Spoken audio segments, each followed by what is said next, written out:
small, slightly crooked, and much-loved birdhouse that was still nailed to its trunk, and he had spent hours sitting under its branches, watching the birds, his sketchbook open on his lap, his face a study of pure and a gentle concentration. The tree, like the house, now felt empty, its most joyful and its most important. Resident gone. Characters wish or strive. The Robin's Secret. Song. The family was lost in a silent grief until a small bird began to sing a song that only they could understand.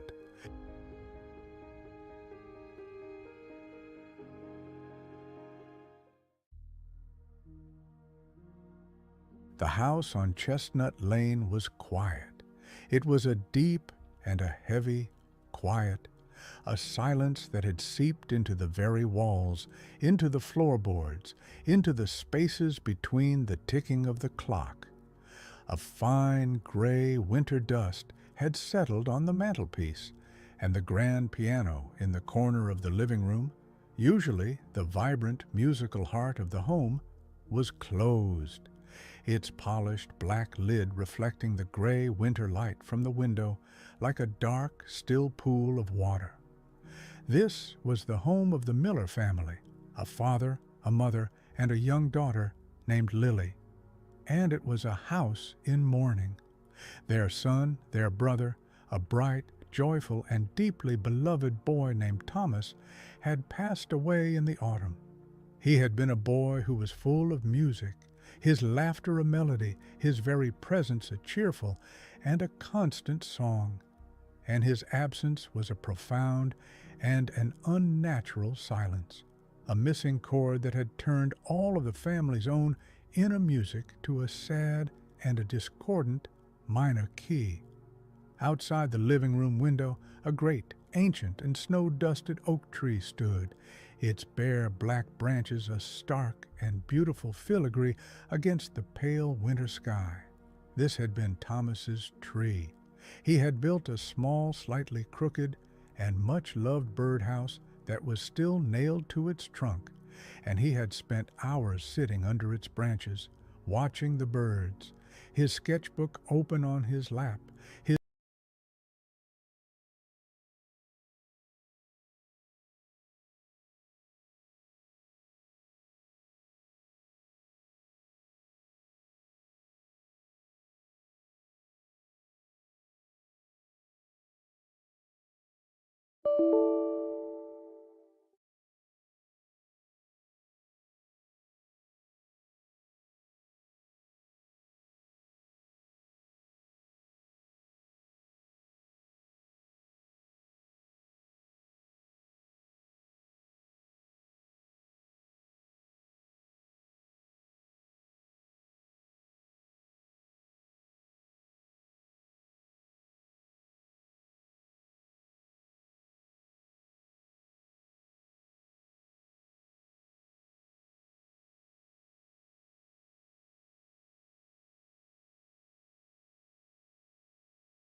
snowfall in Harmony Street. The blizzard stranded them all as strangers, until a child's paper snowflake connected every home.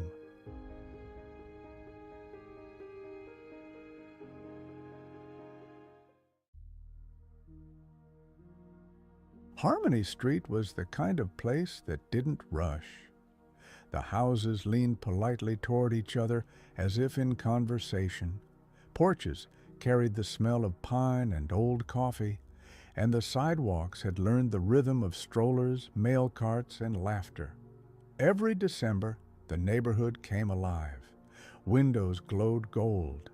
Wreaths hung from every door, and from somewhere, always, came the sound of Mrs. Langley's record player spinning White Christmas on repeat until New Year's Eve.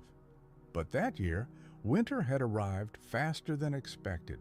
Snow began early in the afternoon, soft at first, then thick and determined, burying tire tracks, muffling footsteps, and reminding everyone that plans are suggestions and nature loves surprise.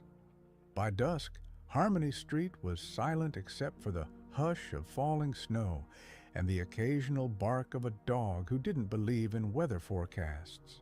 Lights flickered on behind curtains, one by one, and the world shrank to the size of whatever glowed near you.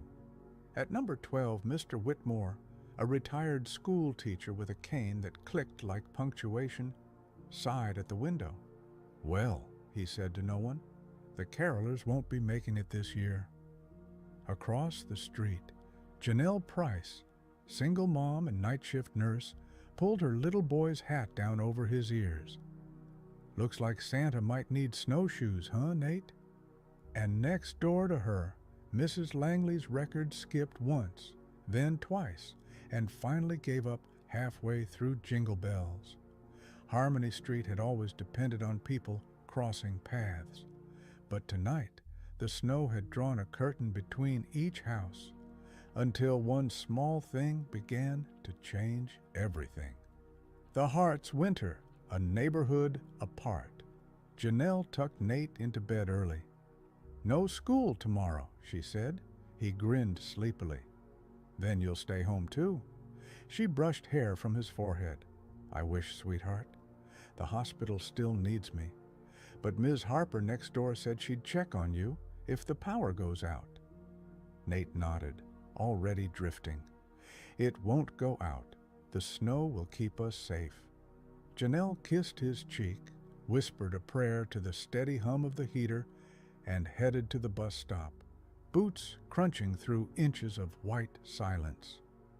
Down the block, Mr. Whitmore was trimming the wick of his oil lamp just in case. He liked being prepared. After 40 years of teaching, planning ahead was muscle memory. He looked at the half-finished model ship on his table and muttered, "Should have glued the sails before winter." Then he turned up the radio to drown the empty sound of the house. Mrs. Langley tried the record player one more time. Nothing. So she brewed tea and stared at the snow. For all her stubborn cheer, even she admitted it was too quiet. By 8 o'clock, the storm had swallowed the street. The spark of wonder, paper snowflakes, and real ones. At 8:15, a faint thud hit Mr. Whitmore's door. He opened it, expecting wind, and found a paper. Snowflake stuck to the screen. It was cut from notebook paper, edges uneven, center shaped like a heart. On it, written in careful childish letters, "Happy Snow Night, from Nate." He looked across the street. The porch light at Janelle's house glowed faintly, but her car was gone. In the upstairs window, a small face appeared, watching. Mr. Whitmore smiled and lifted a mittened hand in greeting. The boy waved back before vanishing behind the curtain. On a whim, the old man reached for his worn notebook and scribbled a reply. "Nice work, young man. Perfect symmetry." He folded the note into a paper airplane and launched it toward the opposite porch. It swooped once, wobbled heroically, and landed neatly in a snowbank. A minute later, another paper snowflake fluttered back his way. So began the great paper snowstorm of Harmony Street. Within half an hour, other windows joined in. Mrs. Langley, spying the exchange through her lace curtains, laughed out loud and fetched her craft scissors. By 9, paper shapes floated between houses like white doves, stars, trees, hearts, angels, all glowing whenever they drifted past a window. The street that had fallen silent began to sparkle with laughter again, the gift within, a small chain of kindness. At number 8, the elderly Nguyen couple, who rarely left home anymore, saw the fluttering snowflakes and thought someone was decorating for them. Mrs. Nguyen taped one to her window with trembling hands and wrote beneath it, "Beautiful, thank you."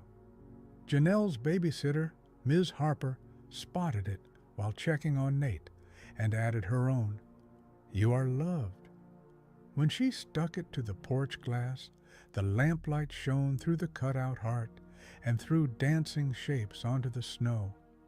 Mr. Whitmore, not to be outdone, strung a line of his old classroom twine between his porch posts and hung each snowflake he received like ornaments. Mrs. Langley opened her front door, raised her teacup to the night, and shouted across the street, "If this keeps up, I'll start singing carols again."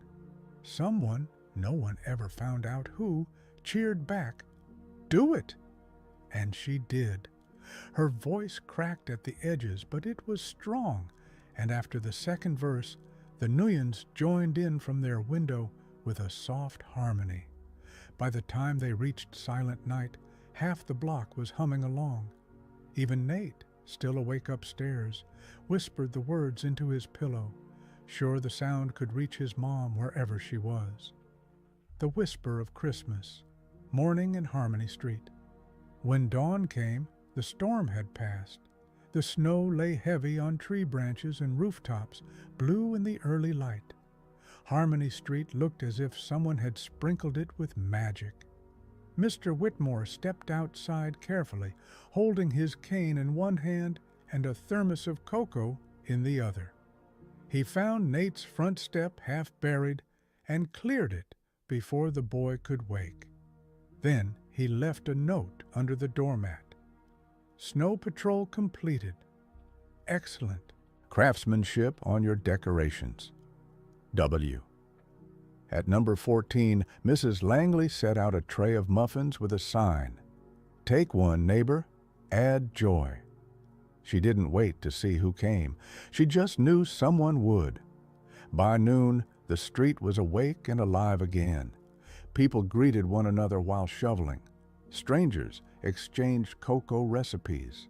Someone started a snowman competition that quickly devolved into a snowball truce. When Janelle's bus pulled in that afternoon, she stepped onto the street and stopped. Every porch, every window, every fence post was lined with paper snowflakes, hundreds of them, twisting gently in the breeze like a choir of tiny white miracles. Her eyes filled. She hurried up the path, opened the door, and found Nate in the living room surrounded by scissors, scraps, and smiles. "Did you do all this?" she asked. "Not alone," he said proudly. Everybody helped. Outside, Mr. Whitmore waved from his porch. "You've got quite the artist there, Nurse Price." She waved back, speechless. Nate ran to the window. "Look, Mom, it's Harmony Street again." Epilogue: The street that learned its name. That night, when the sky turned soft and the lights in every house glowed once more, a new snowfall began, gentle, quiet, content. From above, Harmony Street must have looked like a necklace of gold beads laid gently on white velvet. Mrs. Langley's record player, miraculously revived after its rest, played White Christmas one last time. The Nguyens sat side by side at their window, holding hands. Janelle read to Nate by the tree until he fell asleep. Mr. Whitmore, sipping cocoa, glanced at the line of paper ornaments swaying on his porch and whispered, "Well done, class." Across the way, a child's hand waved good night through the glass. He waved back. Sometimes harmony isn't a sound. It's a street full of people remembering that they live close enough to care. And if you listen closely on snowy nights, when paper snowflakes catch the lamplight just right, you might still hear the faint echo of a neighborhood singing together. And that's how Christmas found its way into another heart.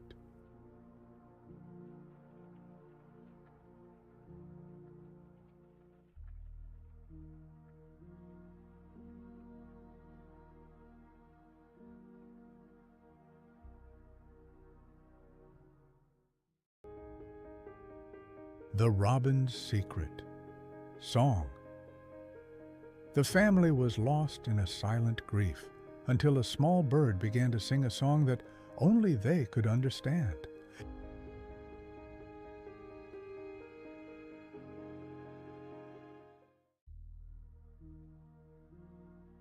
The house on Chestnut Lane was quiet.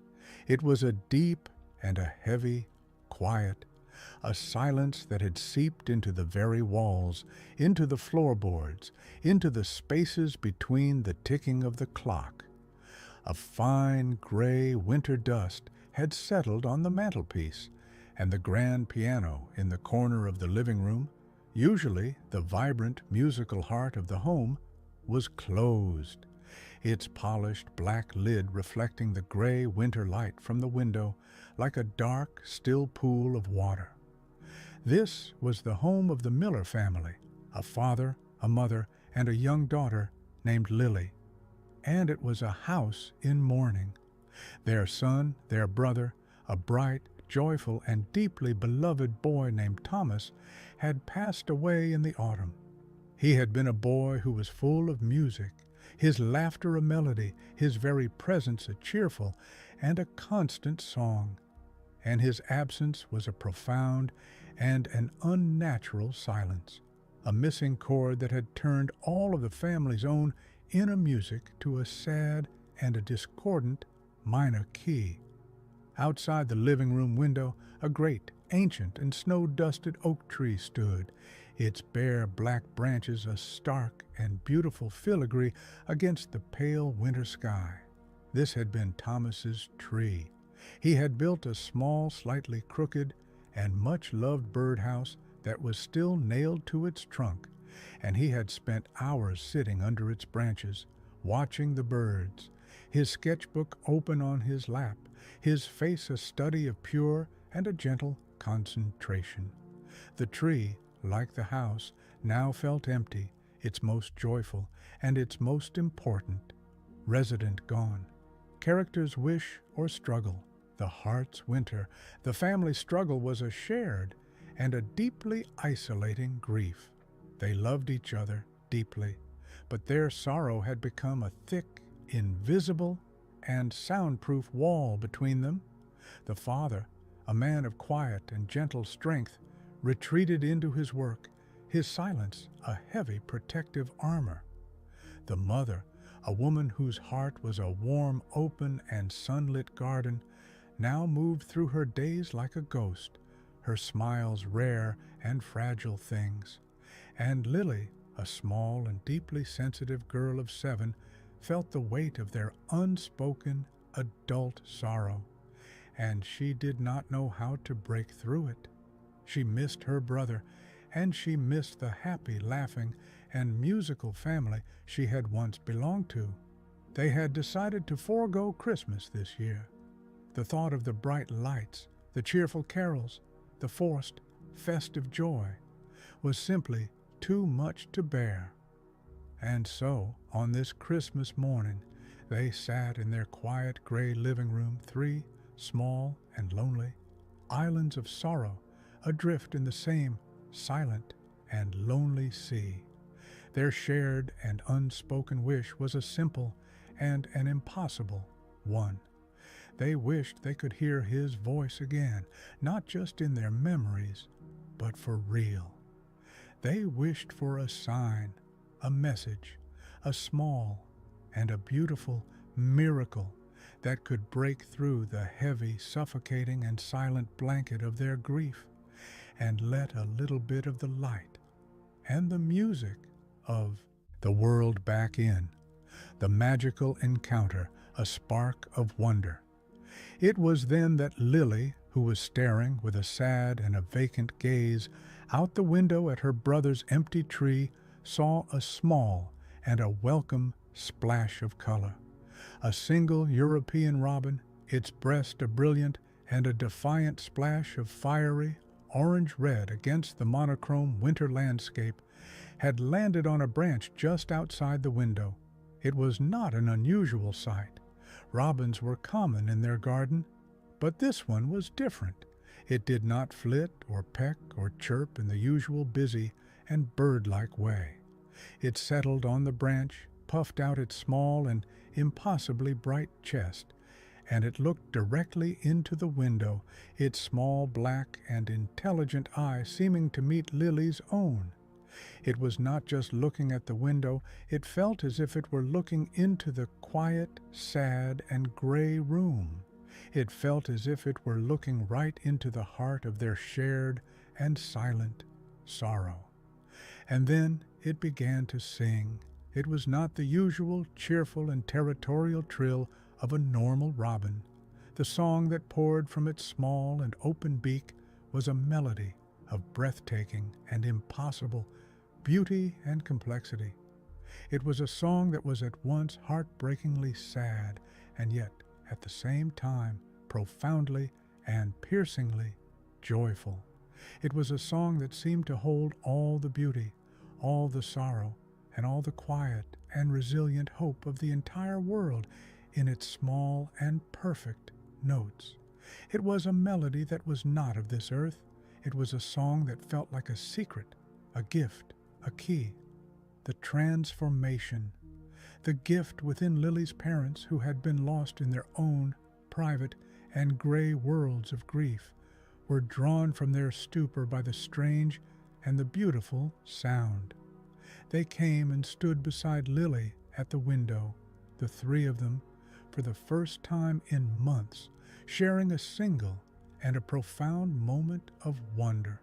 And as they listened, a beautiful and a deeply personal miracle began to unfold for each of them. For they were not just hearing a beautiful and a complex bird song. They were hearing a message, a song that only their own grieving and loving heart could understand. The father, who had been so lost in the silence of his own stoic grief, did not hear a bird.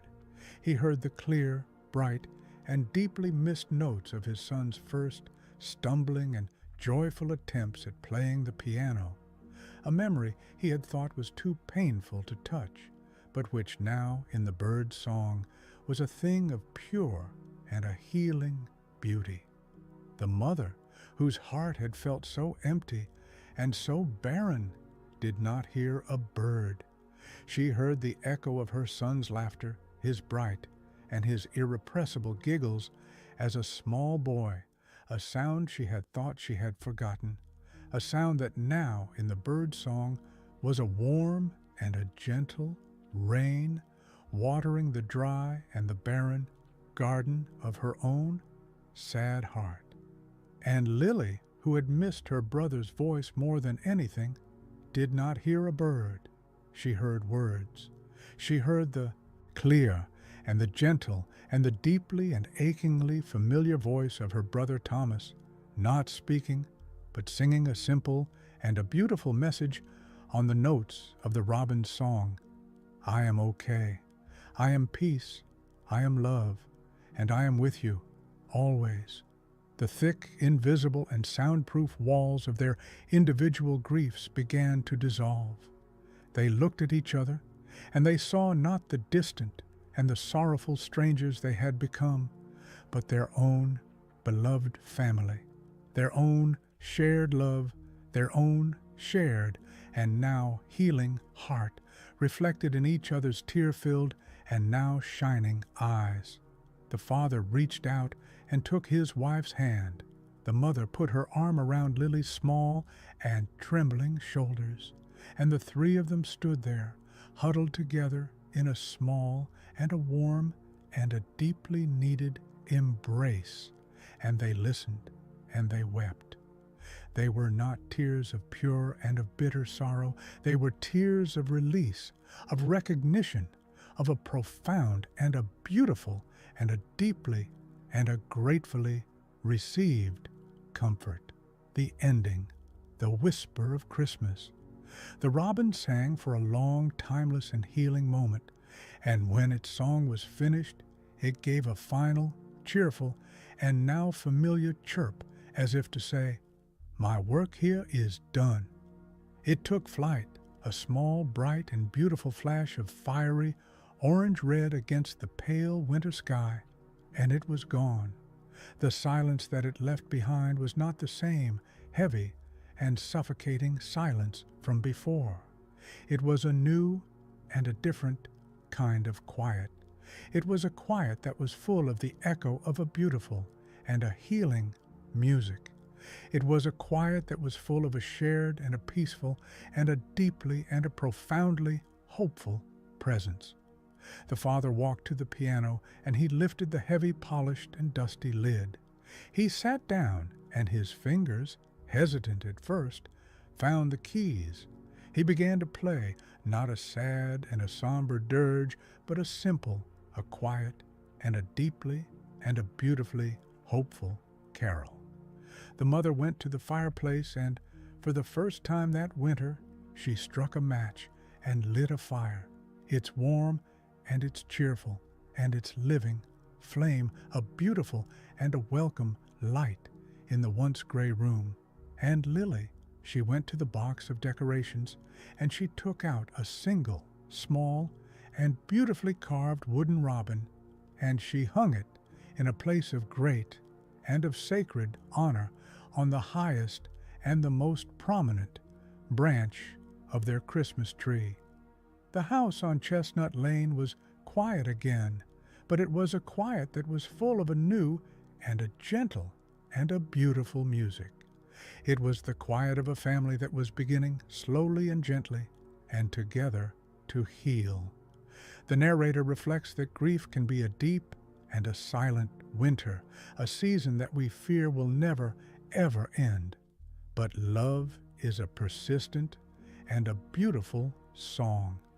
And sometimes on the most magical of mornings, it will find a messenger, a small and a humble and a bright-breasted creature, to sing its secret and its healing melody, a melody that is tuned perfectly and personally to the frequency of our own sad and listening heart, a song that can break through any silence and can remind us that the ones we love are never, ever truly gone.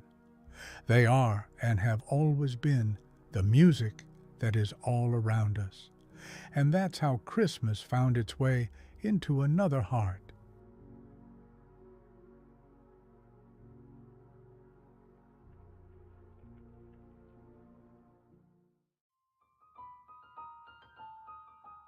The Red Mittens.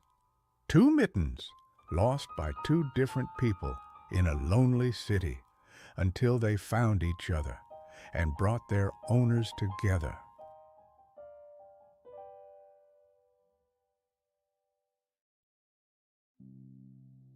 Winter came to Briar Hollow the way a song comes back to you, slowly at first, then all at once.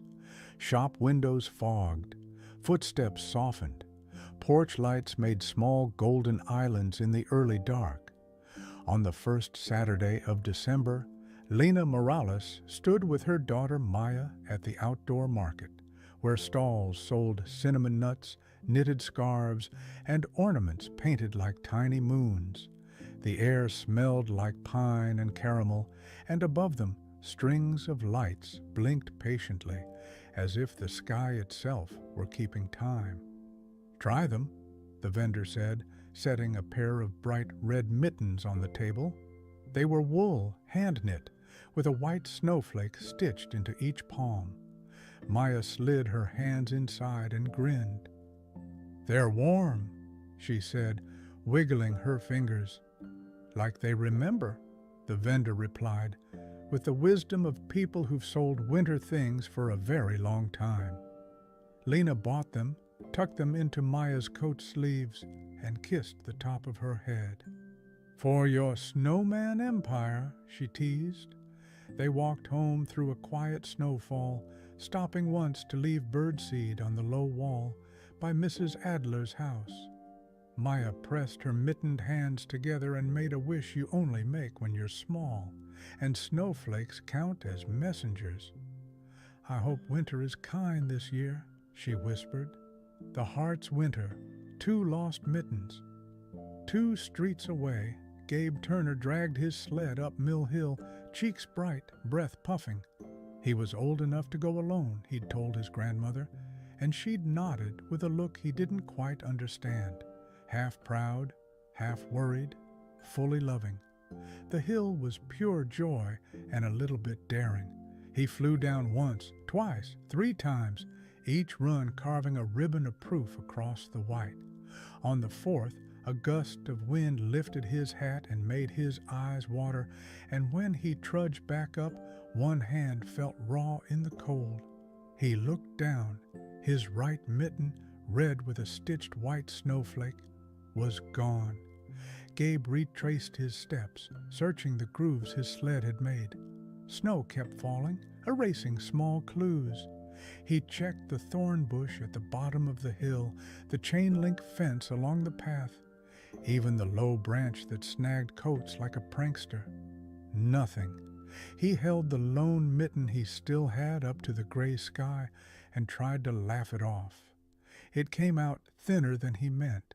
The pair had been a gift from his grandmother last year, when she told him winter was easier when your hands were taken care of. "Okay," he said to the empty hill, "I'll be braver than my fingers." He tucked the surviving mitten deep in his pocket and walked home with his hands curled tight in his sleeves. That same afternoon, on the far side of the park, Maya and Lena stopped to watch skaters circle the pond. Maya clapped when a girl in a green hat spun once without falling. She pressed her hands to the fence to cheer. The left mitten slipped free and dropped into the snow by the path. Maya didn't notice. The wind covered it. The afternoon folded into evening the way Saturdays do when you're happy and not counting. It wasn't until bath time that she realized, "Mom, my mitten!" They checked pockets, the hall table, under the couch, under the cat. Nothing. Lena kissed her daughter's forehead. "It's okay," she said. "One mitten is a lonely thing, but sometimes lonely things find each other." Maya nodded bravely, but when the lights were out, she tucked the remaining mitten under her pillow like a secret. The spark of wonder. The bench by the elm. The next morning the town woke to a clean, bright cold. Sunlight turned every snowdrift into 1,000 diamonds. People stepped outside and had the strange, pleasant feeling that they were the first ones to ever see their own street. On her way to open the bookshop, Lena paused by the old elm bench where Briar Hollow pinned its small notices. Piano lessons, missing cats, cookie exchanges. Something red caught her eye, a mitten half buried on the seat, white snowflake winking. She brushed it off. The wool was thick and familiar. "Oh," she breathed, smiling at the sky. "Hello there." She turned it over once, twice. The cuff had a little snag she knew too well. Maya tugged her sleeves when she was excited. It was Maya's left mitten. On impulse, she pulled a pen from her coat and wrote on a scrap of paper from her bag.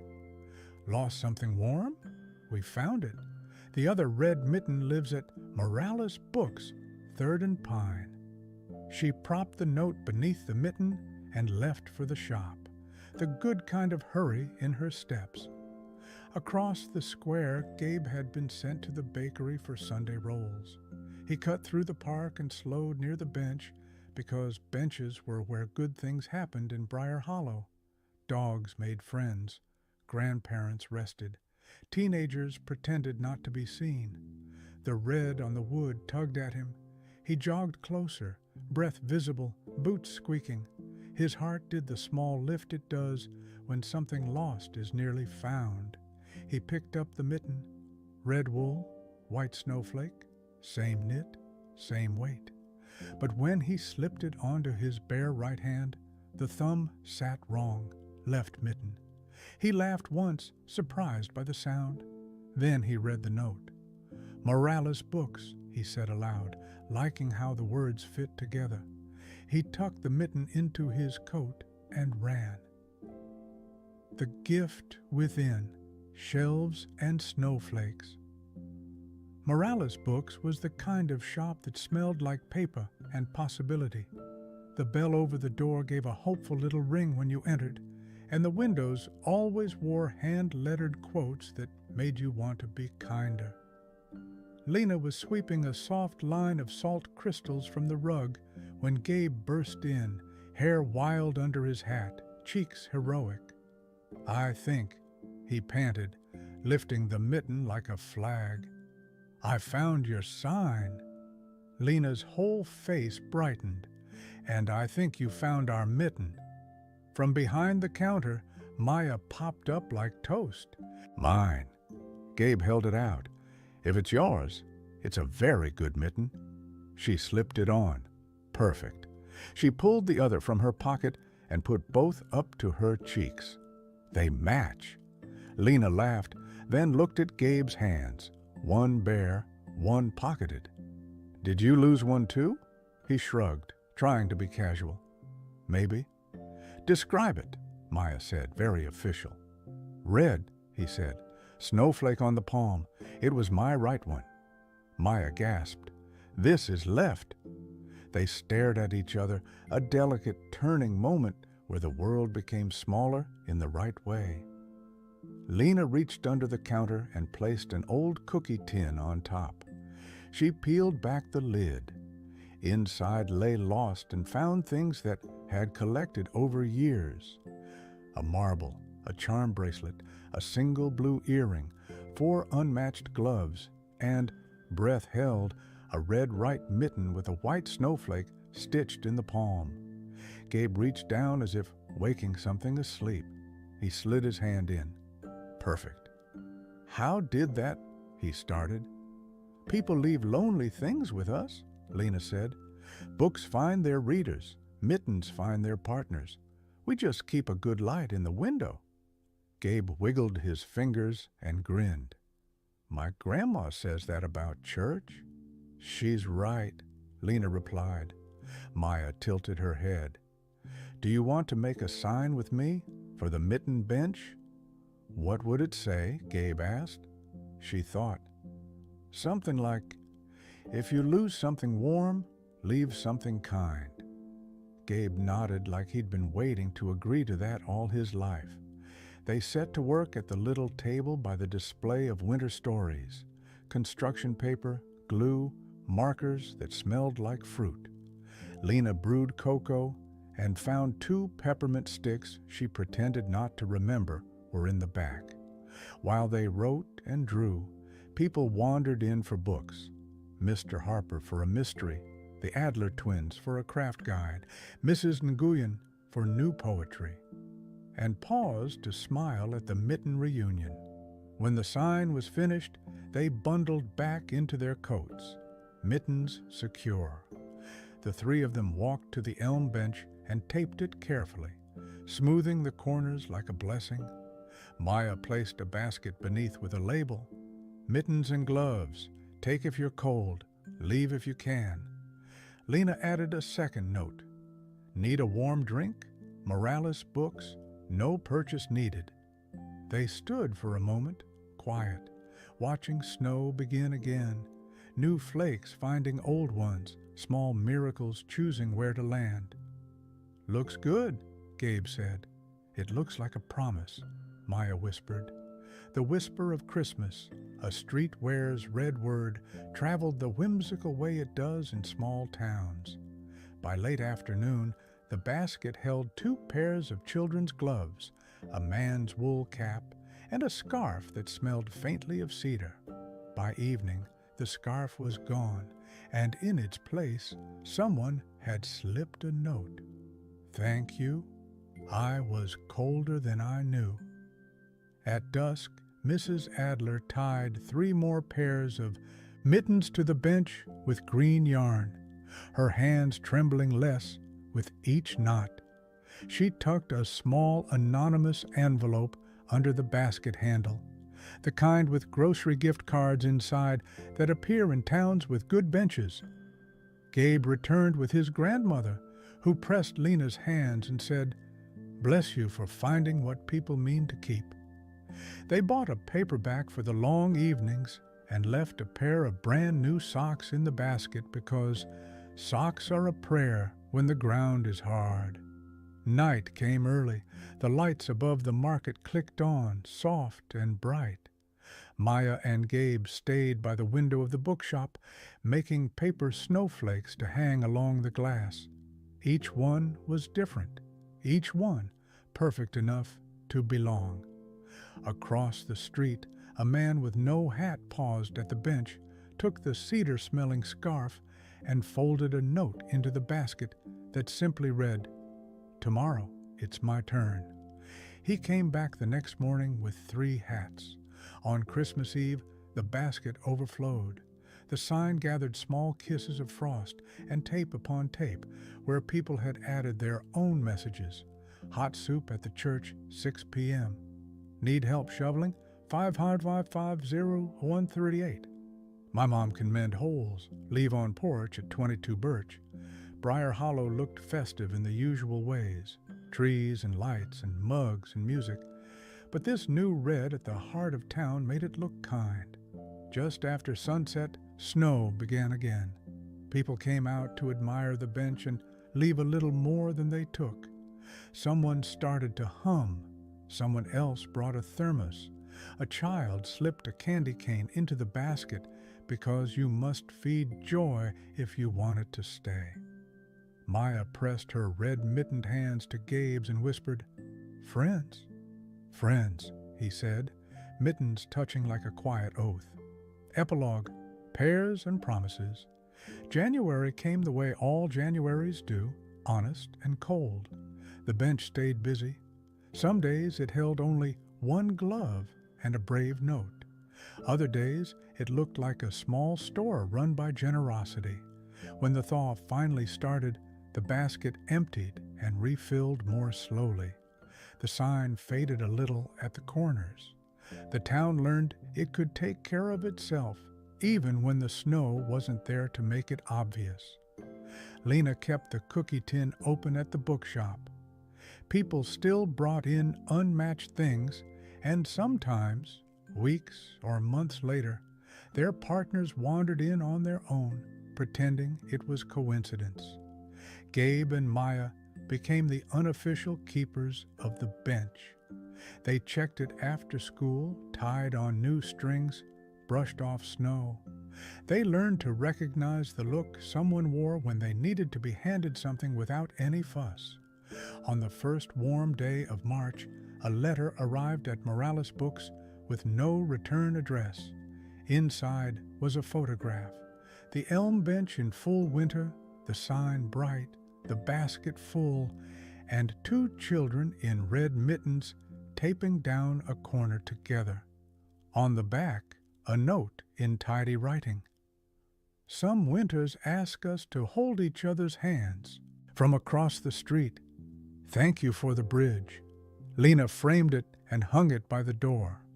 That following December, when snow returned like a familiar song, Maya tugged on her red mittens, the ones that had found each other, and smiled at their white snowflakes as if they could smile back. Across town, Gabe tugged on his too. If you'd walked by the elm bench that night, you would have seen the sign newly taped, the basket newly set out, and 2 pairs of small red handprints pressed in the snow beneath, like signatures on a promise renewed, because mittens do what hands cannot do alone. And sometimes the simplest red against the white is how a town remembers who it is, and that's how Christmas found its way into another heart.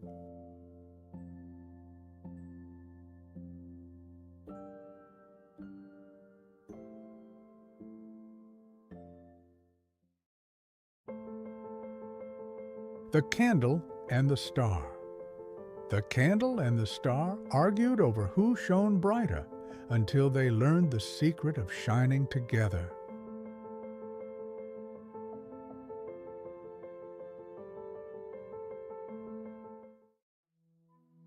The world on this cold, clear, and deeply silent Christmas Eve was divided into 2 kingdoms. There was the world below, a small, cozy, and deeply human kingdom of warmth and light. And there was the world above, a vast, cold, and celestial kingdom of a different and more ancient kind of light. In the world below, in the window of a small, quiet chapel at the edge of a sleeping village, stood a candle. It was a tall, elegant, and proud candle made of the purest, creamiest, and most fragrant beeswax. Its wick was perfectly trimmed, and its flame was a beautiful, steady, and unwavering teardrop of pure golden light. It had been lit just as the last of the twilight had faded, and its purpose was a simple and a noble one, to be a small, warm, and hopeful beacon in the long, dark, and winter night. From its perch on the stone windowsill, it could see the entirety of its small and important kingdom. The gentle, snow-dusted curve of the village lane, the dark, sleeping shapes of the cottages, the warm and deeply comforting glow of its own light reflected on the frosty window pane. And in the world above, in the vast, silent, and impossibly deep dome of the heavens, hung a star. It was not the largest nor the most famous of the stars. It was a modest but a deeply and fiercely brilliant star, a single perfect and five-pointed diamond of pure, cold, and silver-white fire. It had been shining in its fixed and appointed place in the cosmic tapestry for 1,000,000 years. Its purpose was a grand and an eternal one, to be a distant, beautiful, and unwavering guidepost in the vast, dark, and trackless wilderness of the cosmos. From its high and lonely celestial perch, it could see the entirety of its grand and silent kingdom. The gentle silver curve of the sleeping earth, the faint, shimmering dust of distant galaxies, the slow and majestic waltz of the turning universe, characters' wish or struggle, the heart's winter. The candle, in its proud and slightly vain heart, knew that it was the most important light in the world. It saw the immediate and the tangible effect of its own beautiful glow. It saw the way its light made the small, dark chapel feel like a warm, safe, and sacred haven. It saw the way a lonely, late-night traveler passing by would look up at its small, steady flame and smile, a small and grateful acknowledgement of its comforting presence. It was a close, a personal, and an intimate light. It was a light that was needed. The star, in its vast, ancient, and slightly arrogant heart, knew that it was the most important light in the world. It saw the grand and the eternal scale of its own magnificent brilliance. It knew that its light traveled for 1,000,000 years, a pure and an incorruptible message from the deep and ancient past. It knew that sailors on distant and stormy seas used its steady, unwavering position to find their way home. It knew that poets and dreamers and lovers would look up at its cold and distant beauty and feel a sense of profound and a timeless wonder. It was a grand, a universal, and an eternal light. It was a light that was revered, and so a silent and a prideful argument began between them. It was not a conversation of words, but a conversation of light. The candle would burn a little brighter, its golden flame reaching a little higher, as if to say, "Look at my warmth. Look at my intimacy. I am the light that touches the heart." The star, in response, would shine a little sharper, its silver-white fire a little colder and more brilliant, as if to say, "Look at my vastness. Look at my permanence. I am the light that guides the soul." Each was convinced of its own supreme importance. Each was blind to the value of the other. Their shared wish was a selfish and a lonely one, to be acknowledged as the one true and most important light. The magical encounter, a spark of wonder. As the night deepened and the world fell into its most profound and peaceful pre-dawn slumber, a new and a different kind of weather began. A thick, cold, and deeply disorienting fog began to rise from the low, marshy fields beyond the village. It was a strange and a magical fog, a silent and a heavy blanket of pure and impenetrable white. It did not just cover the land, it seemed to swallow it. The candle, from its perch on the window-sill, could no longer see the village. Its own beautiful golden light, which had once reached so far, now only illuminated a small and deeply claustrophobic circle of swirling and featureless white mist. Its kingdom was gone. Its purpose was lost. It was a warm and a beautiful light, shining on nothing. A cold and unfamiliar feeling of fear and of uselessness began to creep into its waxy heart. The star from its high and celestial perch was also blinded. The thick, white, and impenetrable blanket of fog had completely obscured the world below. The gentle silver curve of the sleeping earth, the distant and reassuring lights of the cities, they were all gone. Its own brilliant silver light, which had traveled for 1,000 years, was now stopping uselessly on the back of a thick and an indifferent cloud. Its grand and eternal purpose was lost. It was a magnificent and a powerful light, with no one to guide. A cold and a deeply unfamiliar feeling of loneliness and of irrelevance began to flicker in its ancient, fiery heart. Both of them, the small and the great, the warm and the cold, the intimate and the eternal, were now lost and alone in a vast and a silent sea of white. Their prideful and their foolish argument was over. It had been replaced by a shared and a deeply humbling sense of their own individual and profound limitation. The transformation, the gift within it, was in this moment of shared and silent despair that a new and a very small sound could be heard. It was the faint, high, and deeply frightened bleating of a lamb. A single, small, and very foolish lamb from a nearby farm had wandered away from its flock in the darkness, and it was now hopelessly and terrifyingly lost in the thick and the disorienting fog. It stumbled through the white and featureless world, its cries a small and a deeply pathetic sound in the vast and indifferent silence. The candle heard the cry, and its small waxen heart ached with a profound and a helpless compassion. Its own warm light could not reach the lamb. It was not strong enough to pierce the thick and the heavy fog. The star heard the cry, and its great fiery heart was moved by a strange and an unfamiliar feeling of pity. Its own brilliant light could not reach the lamb. It was too high, too distant, its light too cold and diffuse to offer any guidance in the thick and the blinding mist. And then a new and a beautiful idea was born. It was not a thought, but a silent and a magical consensus, a deep and an intuitive understanding that passed between the two lonely and now humbled lights. They needed each other.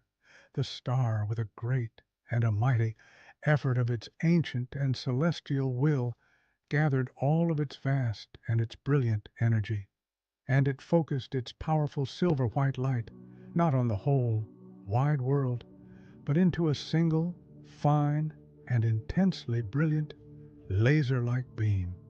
It aimed this beam, this pure and concentrated arrow of starlight, down, down, down, through the vast, cold, and empty space, and through the thick and the heavy blanket of fog, and it aimed it with a perfect and a beautiful precision directly at the small and the steady, golden flame of the candle in the chapel window. The candle, in turn, opened its small and its warm heart, and it did not flinch or shy away from the intense and the powerful beam of starlight.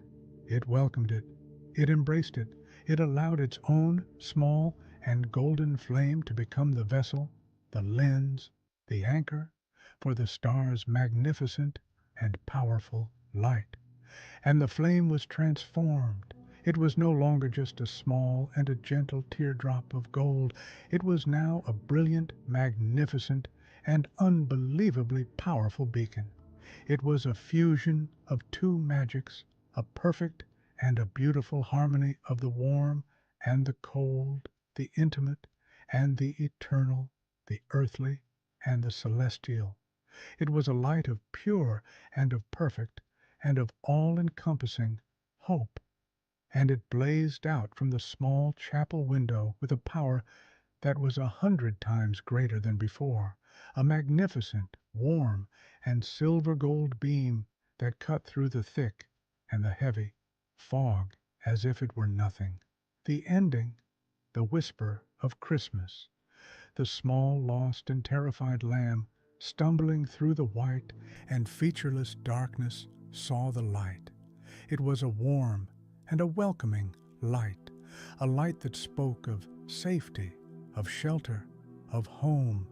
And with a new and a hopeful bleat, it turned, and it began to walk slowly and steadily towards the beautiful and the life-saving beacon. The candle and the star held their connection, their perfect and their sacred harmony, until the small and now safe lamb had reached the warm and the dry shelter of the chapel's open oaken door. Their work was done. The star released its powerful and its focused beam and returned to its gentle and its all-encompassing celestial watch. The candle's flame returned to its own familiar and gentle golden glow. The fog, its magical and its instructive purpose now served, began to slowly and gently dissipate. The candle looked up at the star, its golden light a soft and a humble thank you. The star looked down at the candle, its silver-white light a bright and a respectful nod. They were not rivals anymore. They were partners. They had learned the great and the beautiful secret. The candle knew that its warmth, without a higher guidance, was small and limited, and the star knew that its grand and its distant light, without a close and a warm heart to shine through, was cold and lonely. They had learned that the most powerful light in the universe is not the one that shines the brightest or the warmest. It is the light that knows how and when to shine together. The narrator reflects that we all have our own unique light to shine in the world. Some of us are candles offering a close and a personal warmth, and some of us are stars offering a distant and an inspiring guidance. And we can spend our entire lives believing that our own particular light is the only one that truly matters. But the deepest and the most beautiful magic happens when we learn to let go of our pride and to recognize that every light has its purpose, and that the greatest and most healing and most hopeful light of all is the one we create in perfect harmony together. And that's how Christmas found its way into another heart.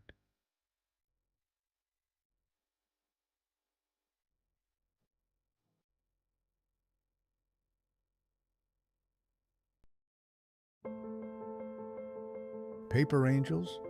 They were just children's paper crafts on a tree until midnight, when they flew away to deliver messages of courage.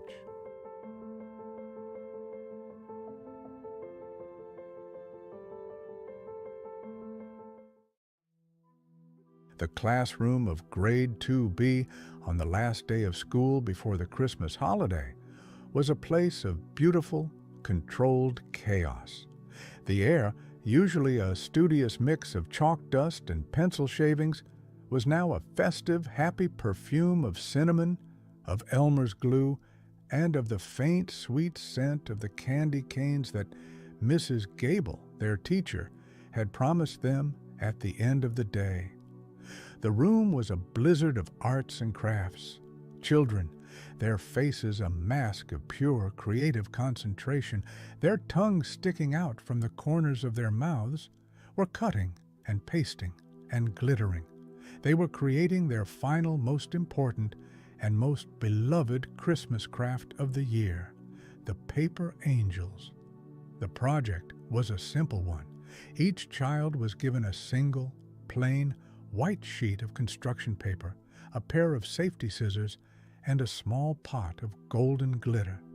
The angel's design was a tradition in Mrs. Gable's class, a simple, elegant, and almost foolproof series of folds in a single clever cut that produced a beautiful three-dimensional angel, its wings outstretched, its simple paper robe a perfect conical bell. At the front of the classroom stood a small, slightly lopsided, but deeply loved Christmas tree. This was the classroom tree, and its branches were already heavy with the handmade and often clumsy ornaments from the past few weeks. This tree was not for the children to take home. It was for the classroom, a silent, festive, and pine-scented guardian that would keep watch over their empty desks during the long, quiet, and lonely holiday break. And the paper angels, as was the tradition, were to be the final, most beautiful, and most important addition to its branches. Characters wish or struggle, the heart's winter. In a quiet corner of the bustling, happy classroom, a small boy named Leo was struggling. Leo was a quiet, gentle, and deeply thoughtful child, a boy who felt things with a profound and sometimes overwhelming intensity. His hands, which were brilliant at drawing fantastical creatures and building intricate worlds with his Lego blocks, were clumsy with the simple, unforgiving geometry of the scissors and the paper. His first angel was a disaster, its head accidentally snipped off. His second had a lopsided wing, and on his third and final attempt, his hand had slipped, creating a small, jagged, and ugly tear right in the center of the angel's paper heart. He looked at his broken, imperfect creation, and a hot, familiar, and deeply frustrating wave of shame washed over him. He was, he felt, a disappointment. His struggle was not just with the paper. His mother was sick. She was not gravely ill, but a deep and persistent winter sickness had taken root in her, stealing her energy, her laughter, her bright, warm, and sunny spirit. And on his angel, as was the final secret part of the tradition, he was supposed to write a single secret wish. His wish, a desperate, silent, and powerful prayer he had been repeating in his heart for weeks, was a simple one. Please, make my mommy brave. He was afraid that his broken, imperfect angel would not be strong enough to carry such an important and heavy wish. He looked at the other children's beautiful, perfect, and glitter-dusted angels, and his own small and torn creation seemed to mock him. He wished with all his heart that he could create something strong, something perfect, something worthy of the important, sacred, and deeply loving message it was meant to carry.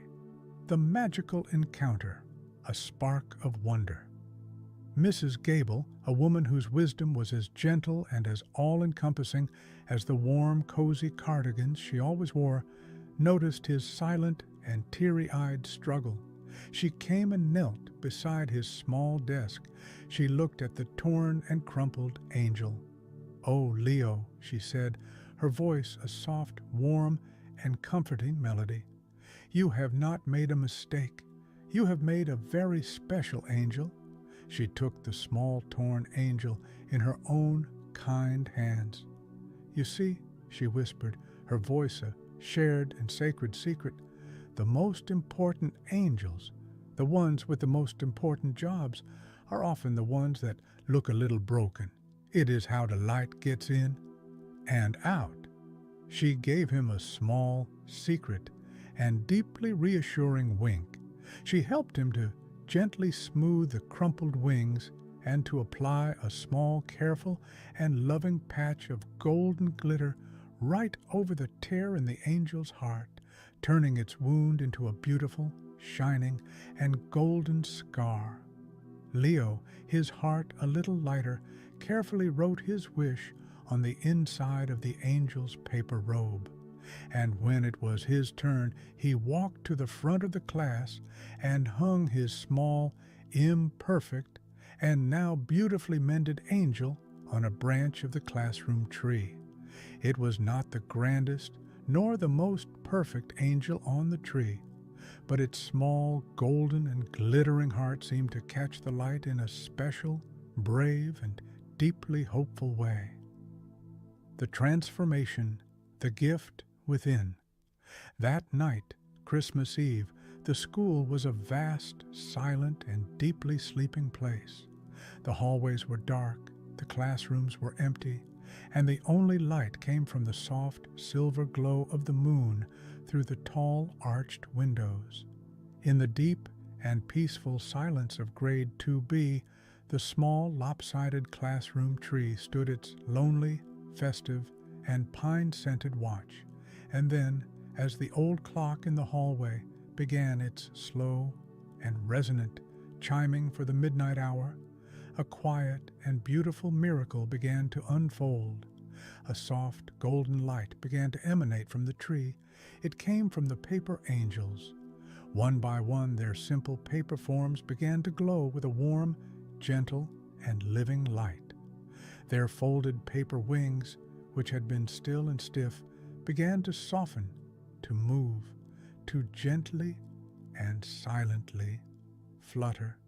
And as the 12th and final chime of midnight faded into the silent, holy night, they took flight.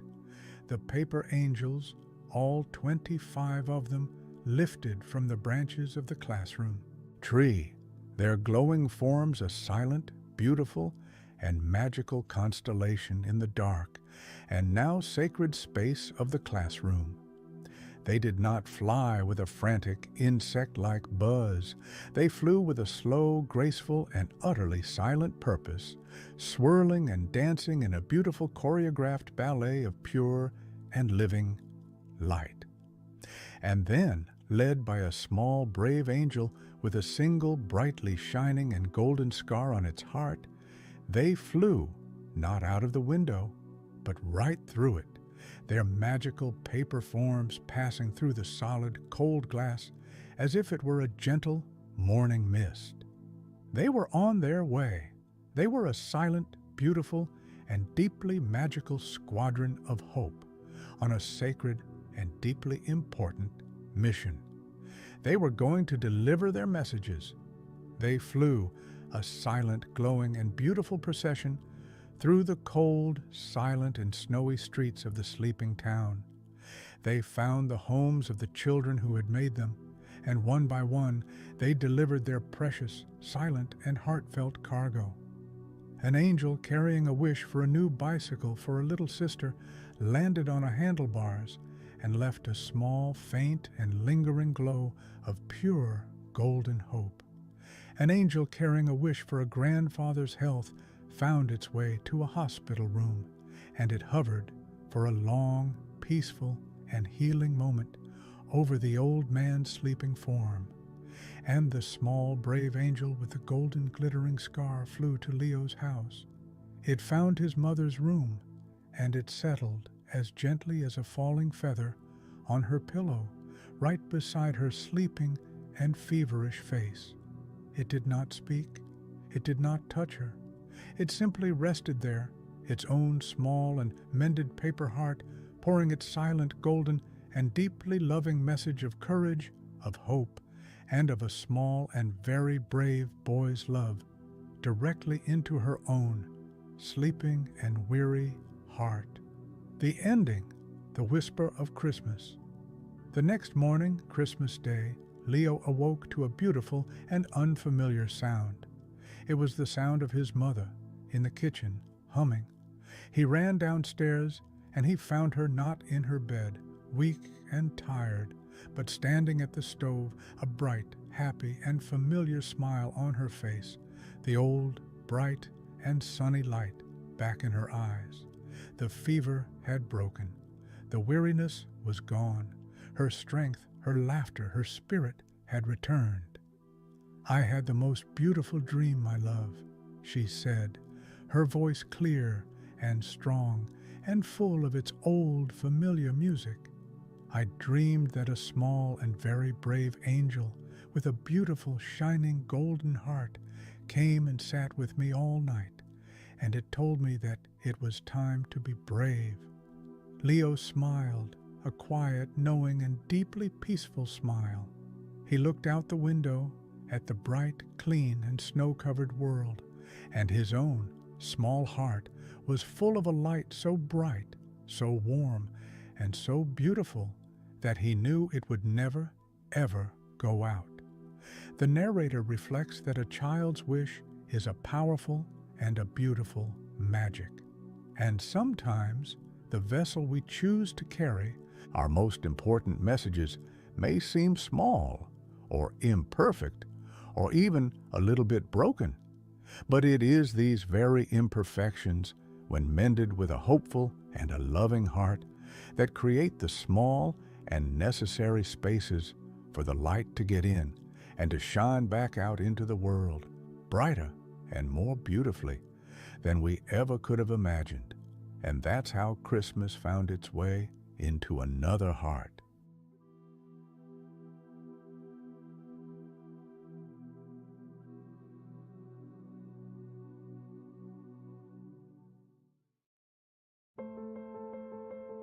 The bakery that never slept. When the blizzard trapped the town, his small bakery stayed open, and every loaf he baked carried a secret message of hope. On the corner of Maple and Fifth stood a little bakery that never truly went dark. By day, it smelled of sugar and butter and the softest bread anyone in town had ever tasted. By night, golden light spilled from its frosted windows and drifted across the empty street like warmth looking for someone to hold. Everyone called it Evelyn's Bakery, though the wooden sign above the door still read The Sugar Hearth, its paint faded but proud. Inside, the counters gleamed with love, and the air held a comfort you couldn't find in any recipe. Evelyn had owned it for nearly 30 years. Her hands carried the small cracks of time, but her spirit never did. She was the kind of woman who could tell what someone needed just by how they looked at the pastry case. Sometimes it was an apple turnover. Sometimes it was a kind word wrapped in wax paper. On this particular Christmas Eve, the town of Willow Creek slept under a blanket of snow that didn't plan to stop anytime soon. Cars were parked, lights were low, and chimneys whispered secrets to the sky. But inside the bakery, Evelyn was still awake. The old clock above the oven ticked softly as she rolled out dough on the floured counter, humming along to a tune only her heart remembered. A row of gingerbread men smiled up at her from a tray, ready to meet their fate in the warmth of the oven. She glanced toward the window. Outside, snowflakes danced in lazy spirals, and the street lamps bowed beneath the weight of white. Evelyn smiled. "I guess it's just you and me tonight," she said to the dough, pressing a cookie cutter gently into it. "And maybe the storm. The heart's winter, a lonely night. For all the sweetness in her life, Evelyn knew the ache of quiet better than most. This would be her first Christmas alone since Harold, her husband, partner, and chief taste tester, had passed away 2 winters before. He'd always been the one to lock up the bakery, kiss her cheek, and say, "Let's go home, Evie. Tomorrow will rise like dough if we give it rest." But now, home felt too big, So she stayed in the bakery, and in some ways, it stayed in her. Around 11 p.m., she placed the last tray in the oven, wiped her hands on her apron, and made herself a cup of cocoa. The radio played softly from the corner, an old crooner's voice stretching out a slow Christmas tune. She watched the snow and thought about Harold's laugh, the way it filled the kitchen even when the bread didn't rise. "Maybe," she whispered, "this year I'll just bake through the night." And that's exactly what she did. She made brioche rolls, cranberry tarts, sugar cookies in the shape of stars, and something new she called midnight loaf, soft bread brushed with honey and sprinkled with nutmeg.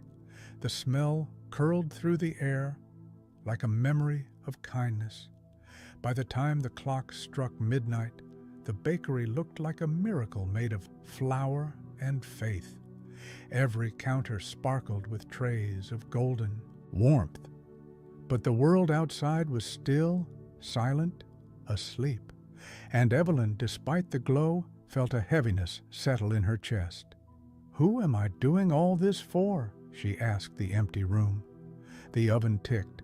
The snow answered with silence, the spark of wonder, visitors in the storm. At midnight, a knock came at the door. It startled her enough that she dropped her wooden spoon. Few people ever came out in weather like this.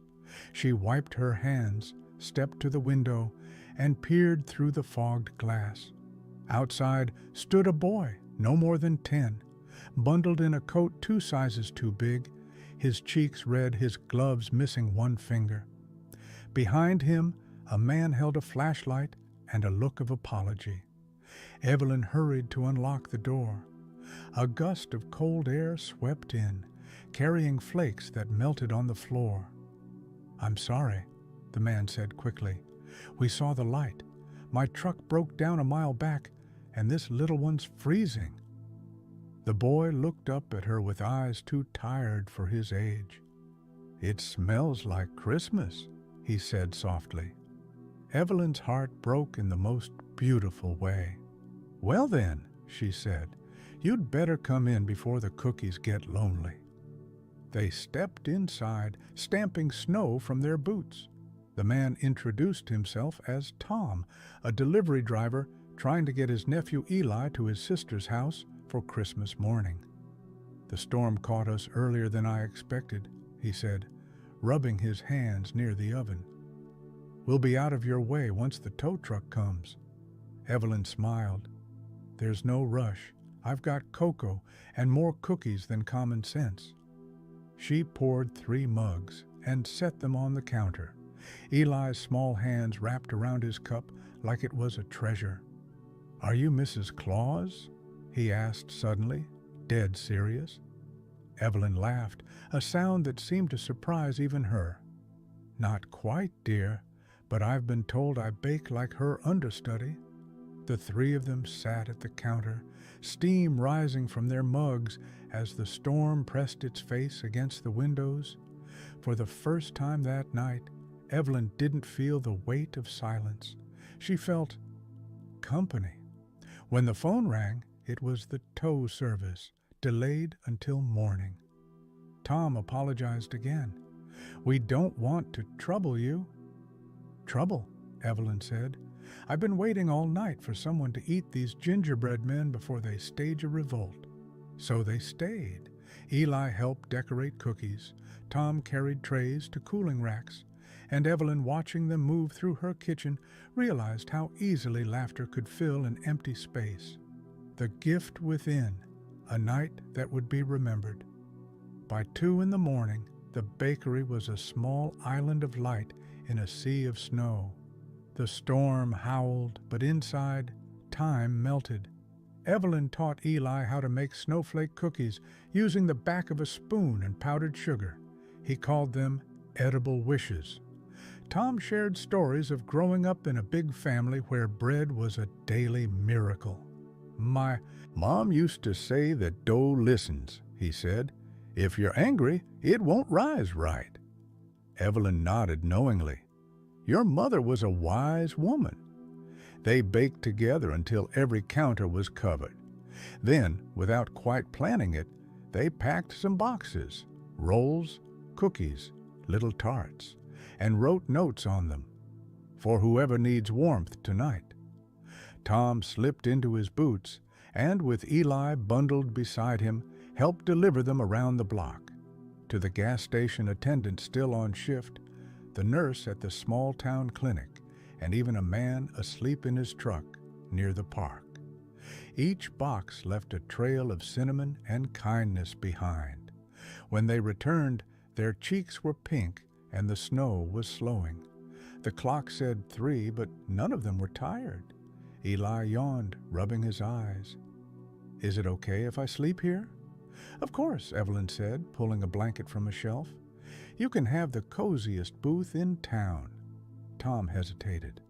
"Are you sure?" She smiled. "The bakery's never slept a single Christmas Eve. Why should we start now?" He chuckled softly. "You're an angel, you know that?" She waved a hand. "No, dear, just a baker with too much flour and not enough sense to go to bed." The whisper of Christmas, morning and meaning. When dawn finally came, it arrived quietly. Snow rested in clean drifts against the door. The first rays of light slipped through the frosted glass, brushing gold over every loaf and cookie. Evelyn awoke in her chair near the window, wrapped in her apron, the soft snore of Eli coming from the booth behind her. For a second, she thought she'd dreamed the whole night. Then she saw the half-empty cocoa mugs, the flower footprints by the door, and Tom asleep at the counter with a note from the tow company beside him. She rose slowly, her bones reminding her that she was not as young as her heart pretended. She started a fresh pot of coffee and looked around the room. The bakery was a mess, a beautiful, joyful mess. Flour dust shimmered in the morning light. Cookie trays leaned like sleepy soldiers. And near the window, 3 untouched gingerbread men stood together, hand in sugary hand. When Tom woke, they shared breakfast of warm rolls and quiet smiles. Eli blinked at the window, wide-eyed. "Look," he said, "the storm stopped." Outside, the town sparkled like it had been built entirely of glass. The sky was clear, and the air carried that crisp smell that only happens once a year, when the world seems newly baked. Tom stood adjusting his coat. "I can't thank you enough." Evelyn touched his arm. "You already did. You helped me remember what this place was always for." He tilted his head. "Baking?" She smiled. "No, belonging." They loaded their things and promised to visit again on their way back through town. Before leaving, Eli ran to the counter and pressed a small candy cane into her palm. "For you," he said, "so you don't get lonely again." Evelyn blinked away a tear. "Oh, sweetheart," she whispered, "you've given me the busiest night of my life." When the door closed and the bell above it chimed, the bakery was quiet once more, but never again empty. She looked at the trays, still half full of bread, and began packing new boxes. Outside, neighbors were waking to snowdrifts and the scent of cinnamon in the air. She placed the first box on the doorstep for the mail carrier, another for the grocer, one more for the librarian, who always worked too hard. By noon, the sugar hearth was filled with people, not customers exactly, friends.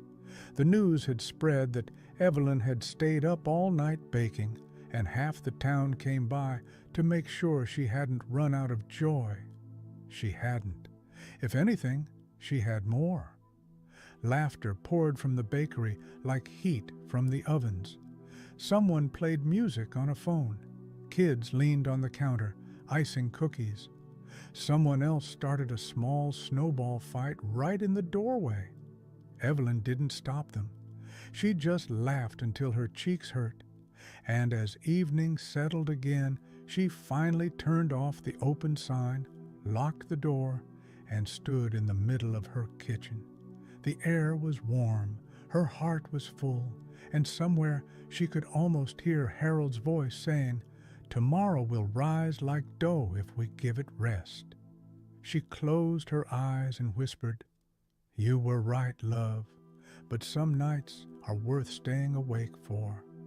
The bakery lights dimmed and the ovens cooled, and outside the snow began again, soft, forgiving, endless. But inside, the sugar hearth held its glow as if the walls themselves were made of kindness. And that's how Christmas found its way into another heart.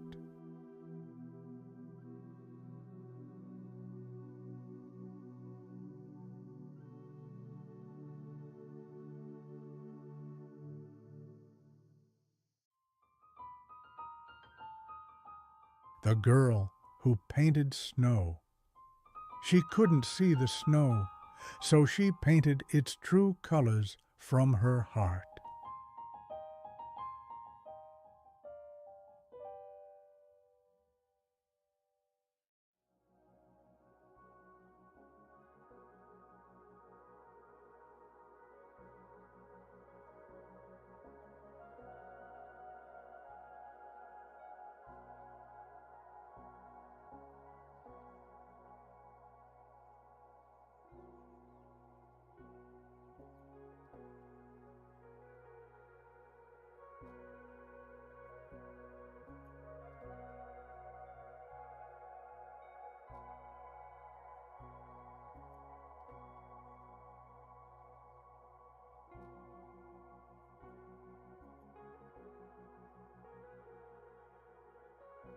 The town of Whitebridge was famous for its Christmas. It was a picture postcard place, a village of charming stone cottages, and a winding main street, all nestled in a deep, quiet valley.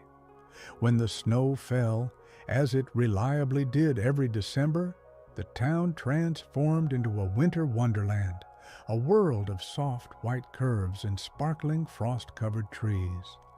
The people of Whitebridge were proud of their town's beauty, and Christmas Eve was a celebration of sight. They would stroll through the decorated streets, admiring the brilliant colored lights strung from the lampposts, the festive glittering displays in the shop windows, and the simple breathtaking beauty of the snow itself. But in a small, cozy cottage at the very end of Holly Lane lived a young girl named Anya, for whom this festival of sight was a world she could only imagine. Anya was blind.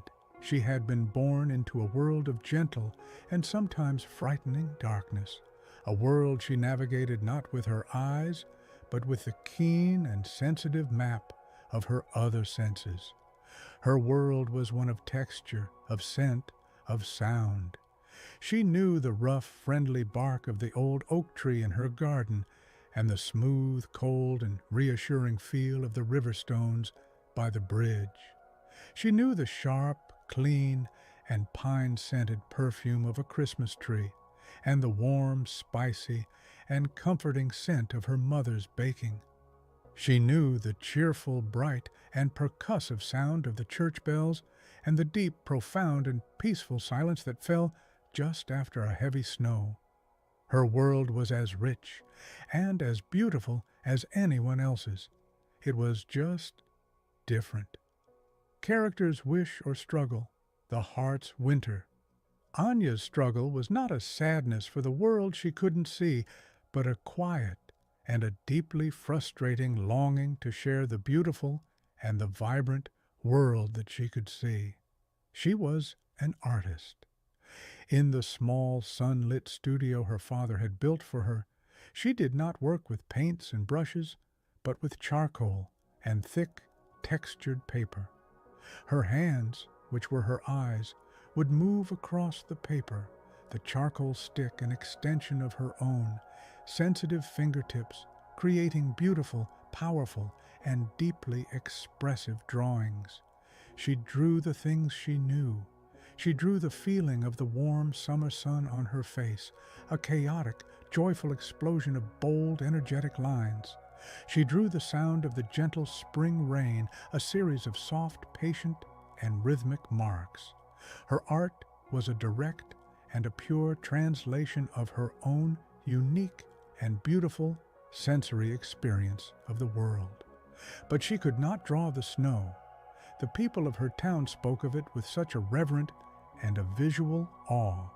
They spoke of its whiteness, its sparkle, its pure, and its monolithic beauty. But for Anya, the snow was a silence.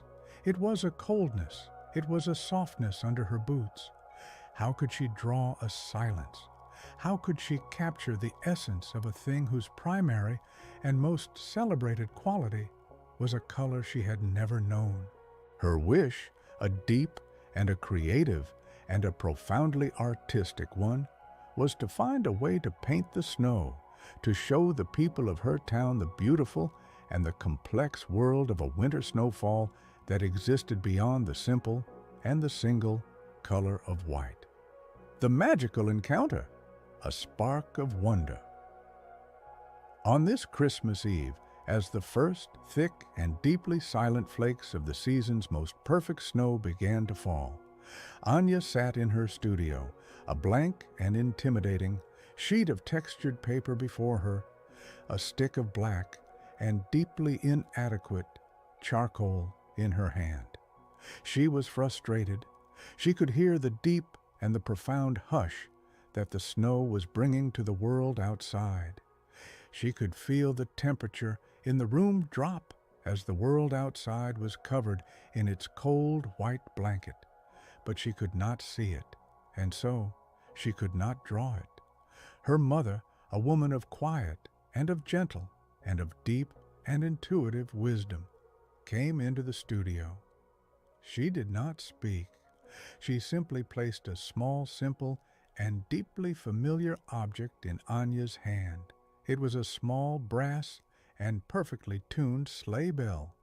It was from the harness of the old horse that had pulled the sleighs in her own childhood winters, a sound that, for her, was the very and the purest music of the snow. And then her mother did something she had never done before. She opened the large picture window of the studio, a window that was usually kept shut tight against the winter cold.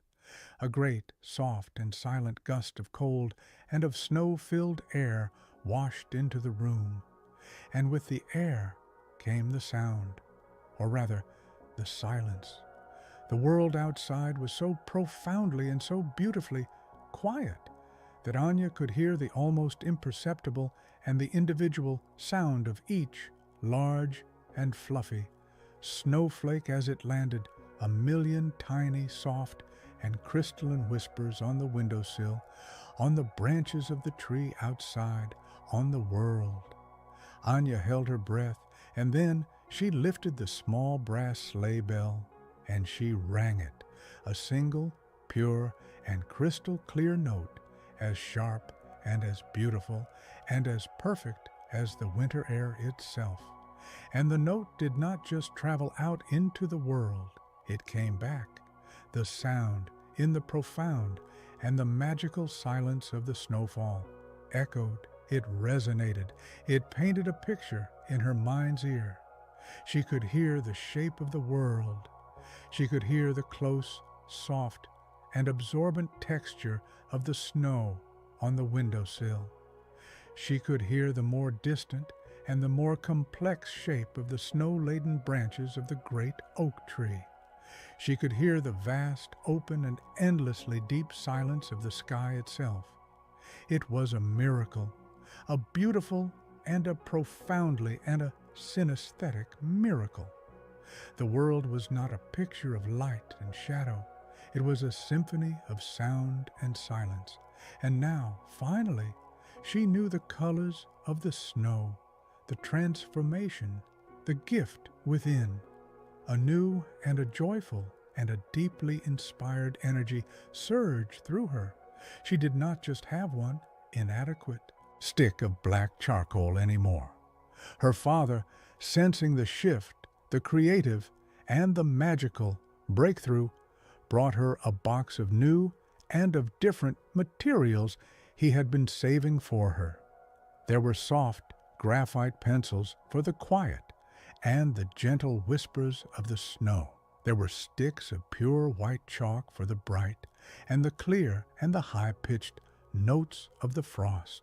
And there were oil pastels in 100 different and beautiful shades of blue and gray and silver for the deep and the resonant and the endlessly complex chords of the winter sky. And she began to draw. Her hands did not move with a hesitant and a frustrated uncertainty. They danced. She closed her eyes, not that she needed to, but to better focus on the beautiful and the intricate and the magical soundscape that the world was singing for her. She drew the silence. She drew the cold. She drew the sound of the sleigh bell as it echoed off the soft and the silent and the beautifully and the profoundly textured world. She worked for hours, lost in a deep and a joyful and a purely creative trance. She was not just drawing a picture of the snow, she was collaborating with it. She was creating a duet between her own inner world and the beautiful outer world that had finally and magically revealed its true and its musical self to her. When she was finished, the large sheet of paper was no longer blank. It was a masterpiece. It was a symphony of texture, of line, of a deep and a complex and a profoundly beautiful energy. It was a picture that did not show you what the snow looked like. It showed you what the snow felt like. It was the most honest and the most beautiful and the most magical piece of art she had ever created. The ending, the whisper of Christmas.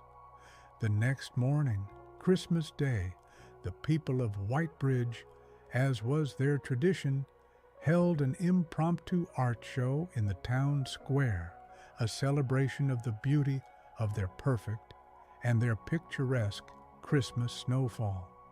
The local painters brought out their pretty and their predictable watercolors of snow-covered cottages and quaint and snow-laden bridges. And then Anya's father, his face glowing with a quiet and a profound pride, brought out Anya's drawing and placed it on an easel in the center of the square. A hush fell over the crowd. They looked at the strange and the beautiful and the powerful piece of art. It was not a picture of their town. It was a picture of a feeling. They did not just see it. They experienced it. They could feel the deep and the profound silence of the snow in the soft graphite smudges. They could feel the bright and the clear cold of the air in the sharp white chalk lines. They could feel the vast and the mysterious and the deeply and the profoundly beautiful soul of the winter in the swirling and the symphonic and the deeply and the emotionally resonant blues and grays. They were not just looking at a drawing of the snow. They were seeing the snow truly and deeply and for the very first time. The mayor of the town, a man of simple and of practical tastes, stood before the drawing for a long and a silent time. And then he turned to Anya, who was standing quietly and a little nervously beside her father, and he did not pat her on the head or call her a dreamer. He looked at her with a new and a profound and a deeply and a beautifully humbled respect. "Thank you, Anya," he said, his voice quiet and full of a genuine and a heartfelt awe, "for showing us the true and the beautiful colors of the snow." The narrator reflects that we can spend our entire lives believing that the world is only what we can see with our eyes, but the world is a deep and a mysterious and a profoundly and a beautifully multi-layered thing.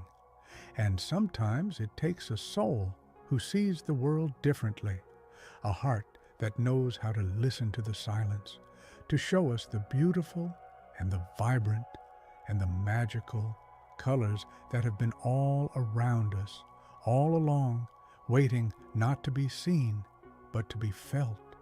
And that's how Christmas found its way into another heart.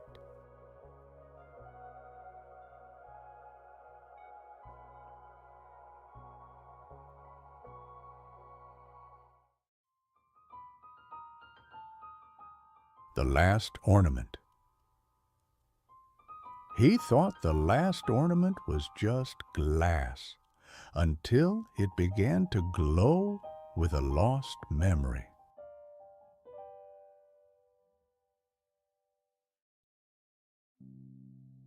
On the edge of a small town where porches wore garlands and every window held a candle, the Parker house sat with a gentle sort of pride.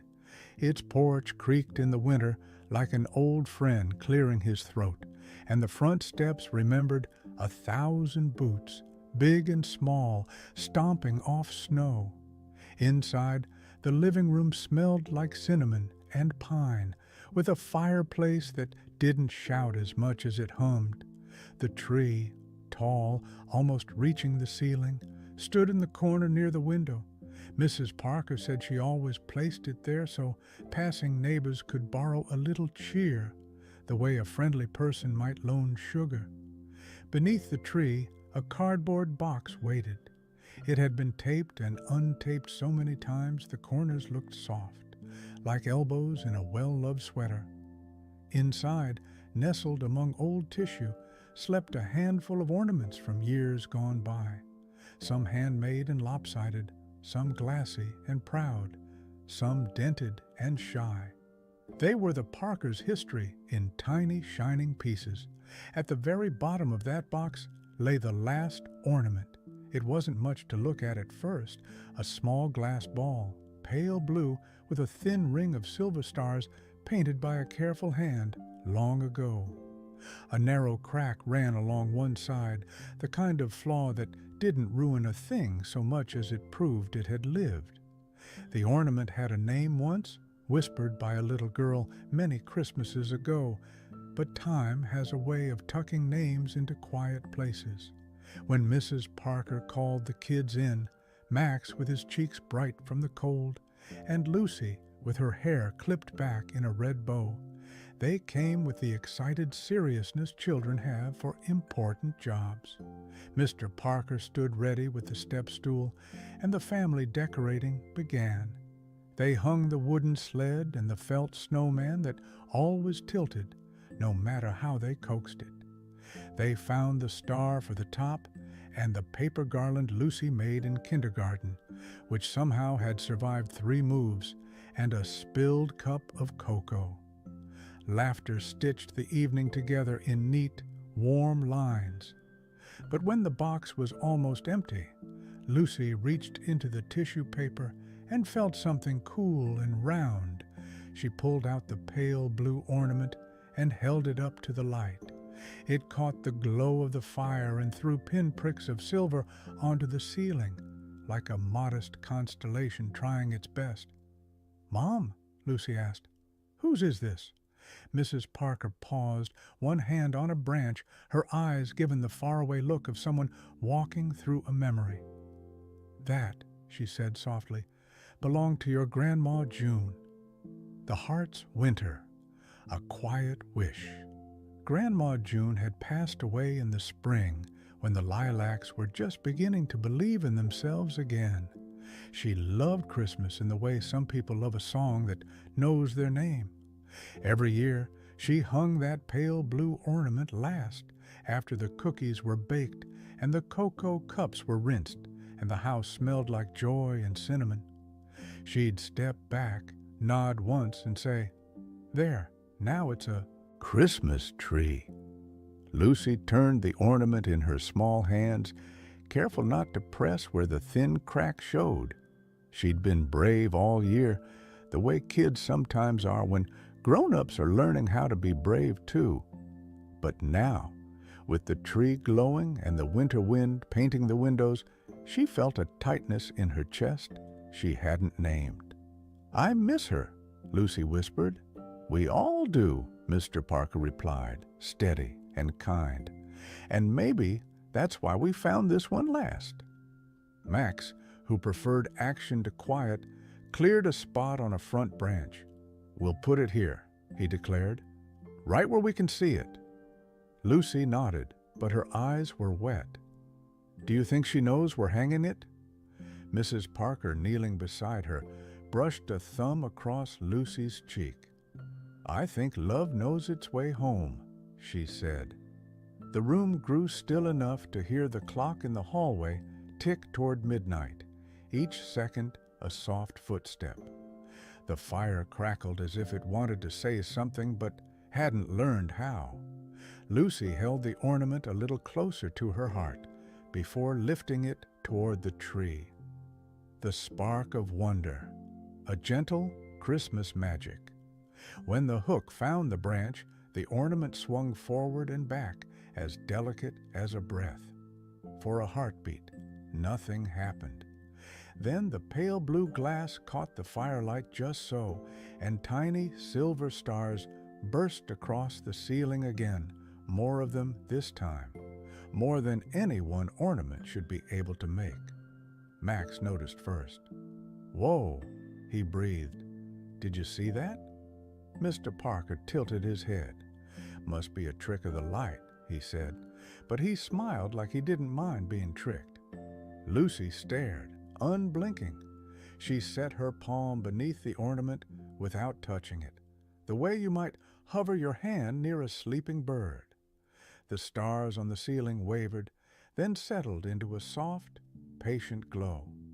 "Hi, Grandma," Lucy whispered, feeling a little foolish and a lot hopeful.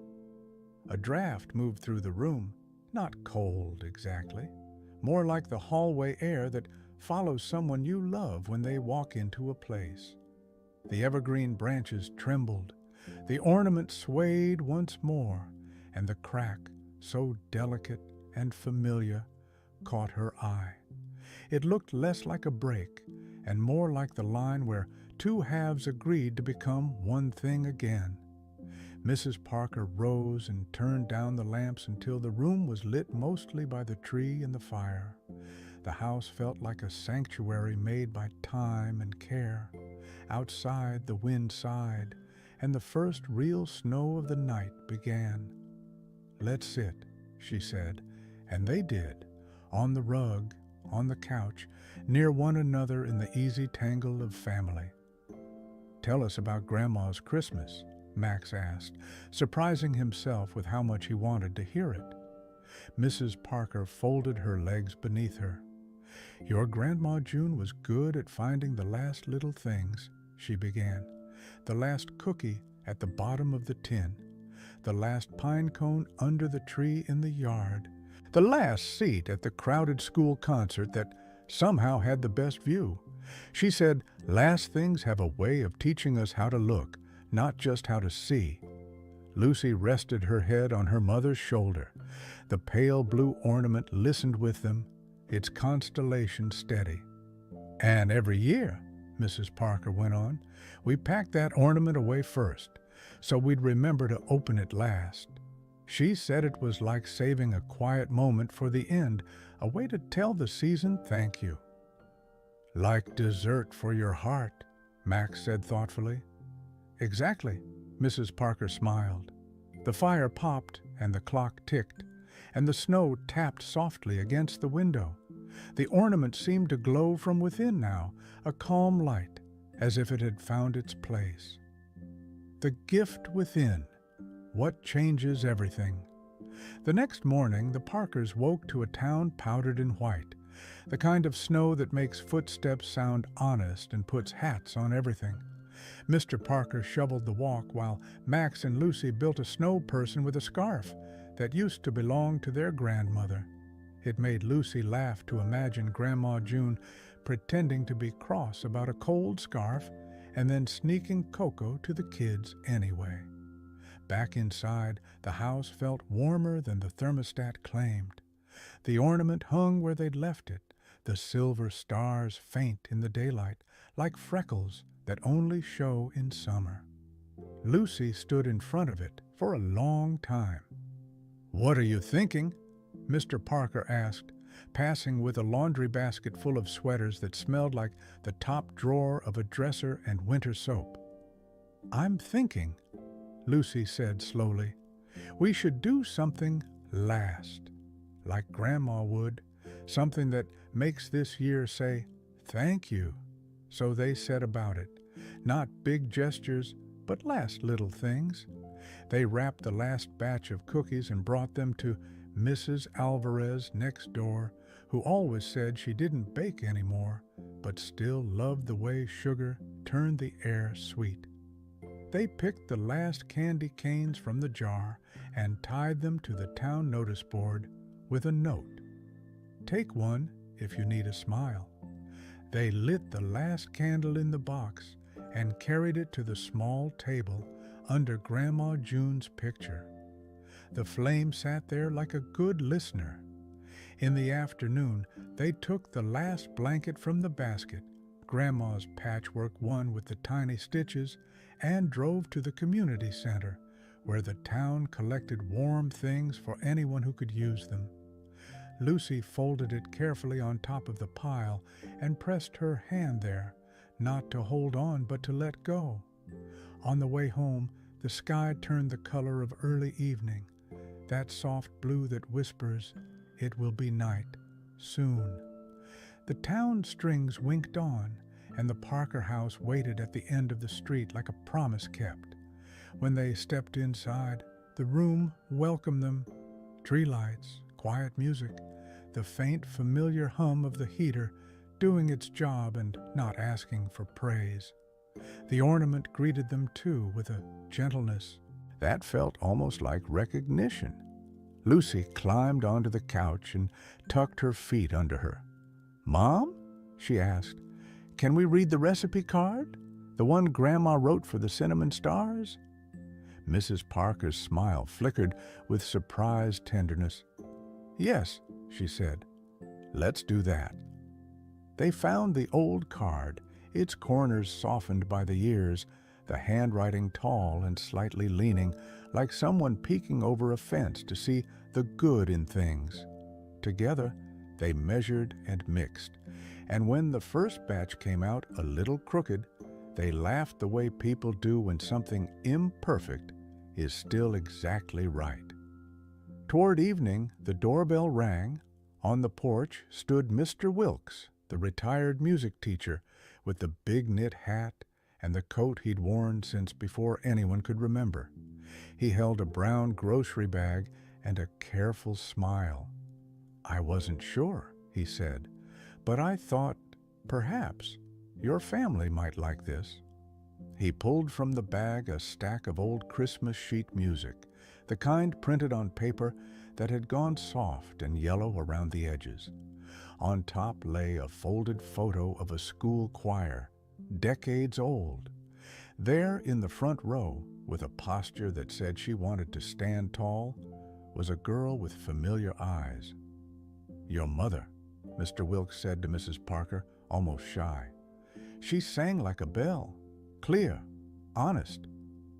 They set the music on the piano, which hadn't been opened since spring. Mr. Parker pressed a key and found it held a tune after all. They gathered close, and for a long moment they didn't sing. They just looked at the notes and the faces in the photo and breathed the same air as memory. Lucy cleared her throat. "Could we try?" They did. It wasn't perfect. Voices went shy and then brave, and the piano wobbled, and the dog barked once from the hallway as if to offer a bass note. But when they reached the last line of the carol, something in the room steadied. The pale blue ornament glowed. The fire leaned toward them, and in the small stretch of silence after the final chord, they felt the kind of fullness that has nothing to do with cookies, the whisper of Christmas, the ending that stays. That night, When the house had tucked itself in and the snow kept writing its soft story on the lawn, Lucy tiptoed back to the tree. The room was patient with her, the way nighttime rooms are with children who have something important to say.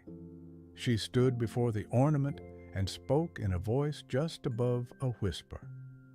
"We did the last little things today," she told it. "We said thank you." The ornament, being glass and old and made for catching light more than making it, did not answer. But the silver stars it threw on the ceiling gathered into a gentle shape Lucy recognized. Not a face exactly, nothing so plain, but a feeling made visible. "Good night, Grandma," she said. "Merry Christmas."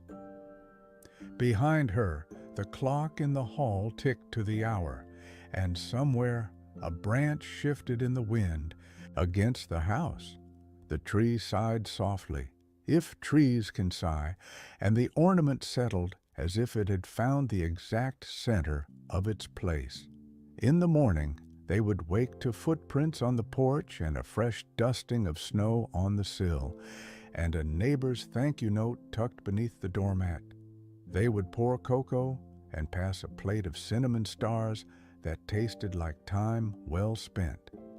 They would light the candle under Grandma June's picture, not because they were sad, but because love glows when you give it air. But for now, the room simply held them. A family, a tree, a small blue ornament that had lived enough to crack and shine anyway. The last thing hung, and somehow, as Grandma June had promised, that made everything feel complete. And if you had stood outside on the sidewalk and looked in through the window that night, you might have sworn the lights on the tree were breathing. You might have thought you saw a woman's shadow where there was none. Or maybe you would have just felt warmer than you were a minute before and not minded the mystery. Either way, the Parker house kept its gentle pride, and the town slept a little easier, and the snow went on, doing what snow does, softening edges, blessing what it touches, keeping secrets. And that's how Christmas found its way into another heart.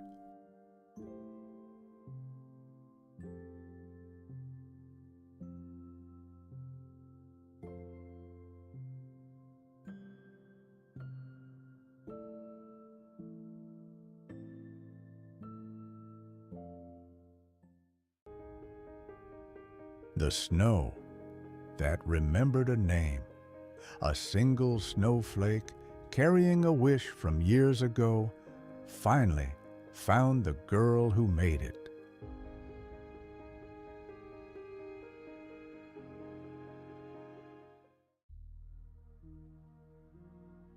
In a valley shaped like a cradle, surrounded by pine-covered hills, there was a town called Silverbrook. It wasn't much larger than a handful of streets, but at Christmas time, it felt like the center of the world. Every December, the lampposts wore wreaths, the cafe windows glowed amber, and the river froze in polite stillness, as if holding its breath to listen to the carolers. But the real magic, the kind that made people believe in wishes again, belonged to the snow. The townsfolk used to joke that Silverbrook snow fell differently. It drifted slower, sparkled longer, and, if you believed the old stories, sometimes listened. At the edge of town lived Nora Whitfield, a woman in her 30s with soft brown hair, a quiet smile, and the kind of sadness that didn't ask for attention. She ran the little stationery shop on Main Street, where she sold greeting cards, handmade paper, and pens that made you want to write, even when you had nothing to say. Nora loved winter, though it made her lonely. She would often stand outside after closing, watching the snow swirl under the lamplight. Her breath would fog the air, and for a few moments, she could almost hear the world whispering back. No one knew it, but every year, on the first night of snowfall, Nora made the same wish. She'd look at the sky and say softly, "If you see him, tell him I remember the heart's winter, a lost name." Once, long ago, when Nora was 16, she'd had a best friend named Eli. They grew up on the same street, shared the same sled, the same jokes, and the same secret. They both wanted to leave their small town someday and see what lay beyond the hills. But one Christmas Eve, there was an accident on the river. The ice gave way, and the world lost one of its brightest boys. Eli was gone before anyone could help. The town went quiet that winter, as if afraid to speak his name too loudly. But Nora never forgot it. She still kept the paper snowflake he had folded for her in art class.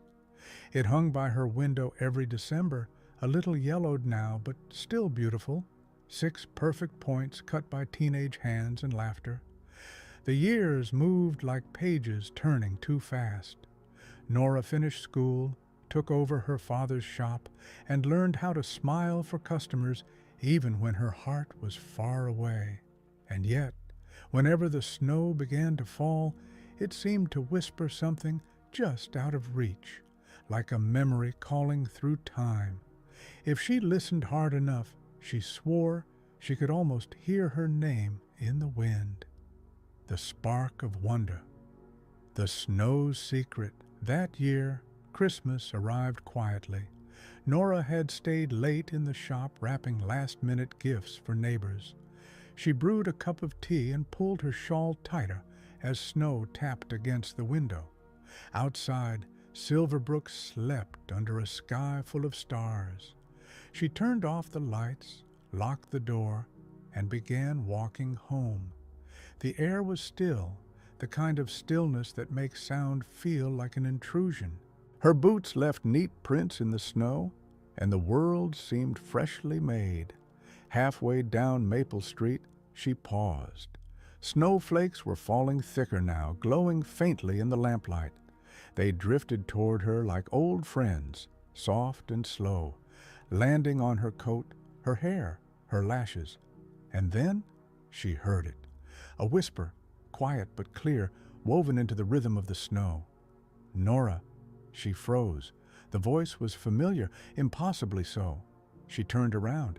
No one was there, only snow falling like a sigh. Her heartbeat stumbled. "Hello?" she said to the empty street. "Nora." It came again, lighter this time, like laughter folded into wind. She should have been frightened, but instead, warmth bloomed behind her ribs. She looked up. The snowflakes above her seemed to shimmer with purpose, swirling into faint shapes, circles, lines, then letters. For a single heartbeat, the air spelled out a name. Eli. The letters flickered like candlelight and then scattered into the night sky. Nora stood very still. Tears blurred her eyes, but she smiled through them. "Eli," she whispered, "you remembered." A breeze moved past her cheek, gentle, playful, like the brush of a mitten. The streetlight flickered. The world seemed to glow from within. The gift within. What the snow carried over the next few days, the snowfall in Silverbrook was unlike anything anyone could remember. It fell steady and light, never too deep, never too harsh, just perfect, as if it knew exactly what people needed. And everywhere Nora went, it followed her. When she opened her shop in the morning, the snow framed her door like lace. When she delivered cards to the post office, it shimmered on her path, untouched until her footsteps passed. Even customers began to notice. "Funny thing," said old Mrs. Turner, "the snow outside your shop sparkles more than anywhere else." Nora just smiled. Maybe it likes good stationery. But inside she knew.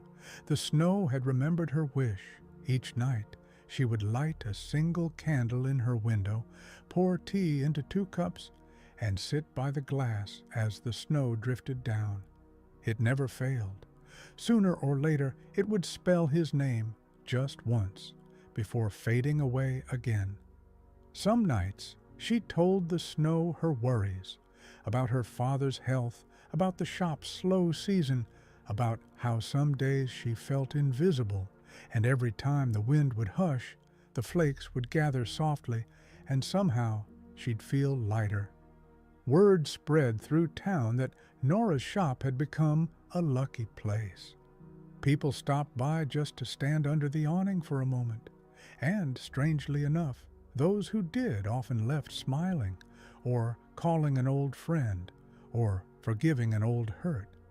It was as though the snow's memory carried kindness from one heart to another.